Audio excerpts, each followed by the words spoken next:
Interesting story yesterday. I don't know if you saw it, but there was an incident with a Tesla vehicle down in San Jose. I believe it was yesterday, day before yesterday. It was guy had a flat tire. It was being towed to the shop. Got to the shop, and the battery caught on fire. Wow. The old battery catch on fire. We see a lot of those. Yeah, and of course, it took a long time to put it out because big batteries like that are hard to put out. Matter of fact, they're trying to train fire people how to deal with electric car battery fires because you don't put them out the same way. And then of course, they put it out and a few hours later it burst back into flames again. So there was this whole story and it was in the news all day long. And it seems like anytime anything comes up with Teslas or autonomous vehicles, whether there's an accident, well, Tesla's had some accidents, we're in autonomous mode, semi-autonomous mode, or there's something unusual like a battery fire or something that makes the news and it's all the buzz and everybody's talking about it, these newfangled vehicles and how untrustworthy they are. Right.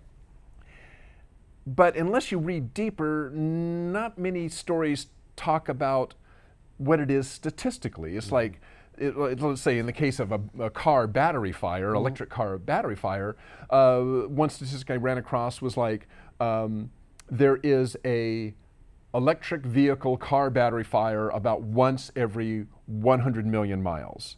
Okay. There is a gas vehicle car fire, due to the gasoline gas tank fire, about once every 20 million miles. So about five times more, right? Okay. But you don't hear that. But we vehicle fires all the time. And unless it's blocking traffic, you don't hear about it. Nobody says anything about it, right? And it's also easy to put out. And well, that is true. It is easy to put out. Right. But so you have something like an autonomous vehicle, and again, and it's been a while since I looked up the numbers, but the number of fatalities per mile for autonomous vehicles versus the number of fatalities per regular vehicles. Again, there's really no comparison. Yeah, yet, autonomous right? are much safer. They're still much safer, but we don't talk about that. So I find that very interesting for a number of reasons, but I don't want to say my reasons just yet. When you hear about stuff like that and what I just said, what do you think? I think it's a psychology. It's people are the thing that is new is scary and it's unanticipated. They don't know what to make of it.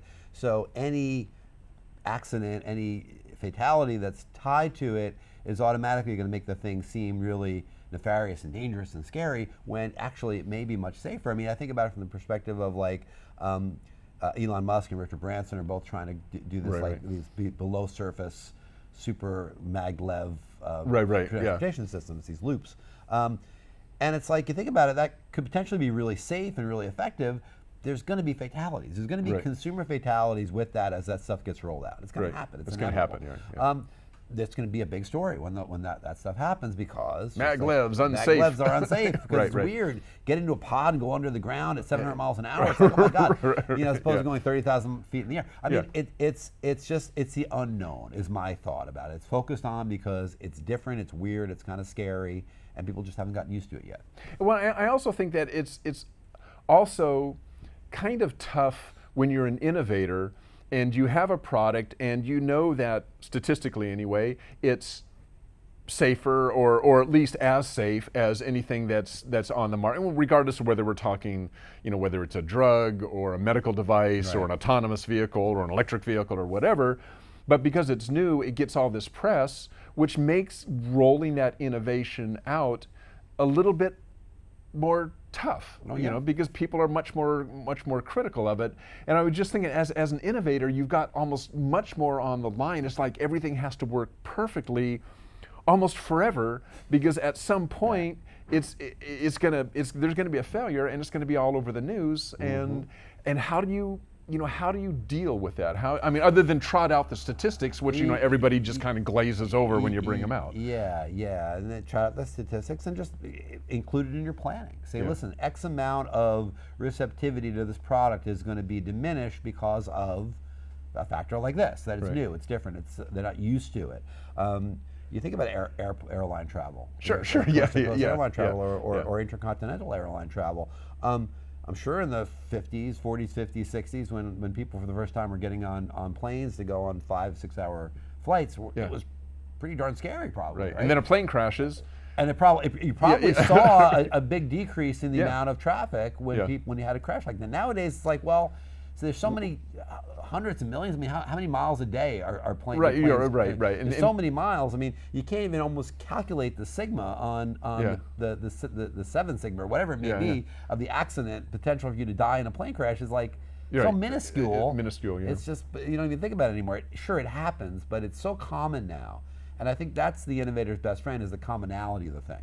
If they can get the innovation to be accepted by millions, tens of millions, hundreds of millions of people, then the inevitable accidents will be not acceptable, but they'll be understandable. They'll be understandable, yeah. I think is the solution for them. But they've got to get to that level of implementation to get there, I think. Right. I'd still get into an autonomous vehicle. Would you get into Hyperloop? Sure. You would? You would try? I would not be the first person to go up in SpaceX, though. No. Okay, all right. I mean, even though SpaceX, even though their launches have been fantastic and it's been super reliable, when the first time the first time they strap a guy to the end of a SpaceX rocket, everybody in SpaceX is going to be going, Please don't have an accident. And of course, the guy up there is going to be thinking the same thing. Please don't let me be the first one. I was going to say probably would be that's Branson's, or that I just get them confused. No, that's Musk. Is Musk. Musk Musk will probably be the first guy. He might go off himself. I'll show you. All right, good stuff there, Doug. Thanks.